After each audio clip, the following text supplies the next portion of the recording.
Salam əziz qardaşlar, əziz izləyicilər. Buyurun baxın, bax belə 9 baş təmiz qisar cinsi qoşduq toğullar satılır.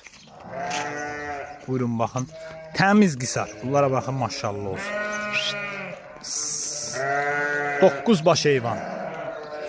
Kimə neçə başlı lazımdır gəlib götürəlir. Qoşduq damız.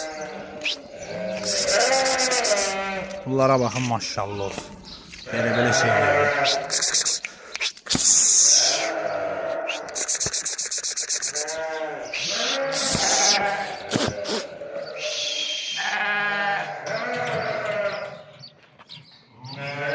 Hamısı toğuldu, yəni bunlar yekələcək.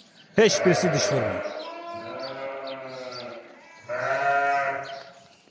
9 baş qısar. Orijinal qısar. Kim istəyir əlaqə saxlasın.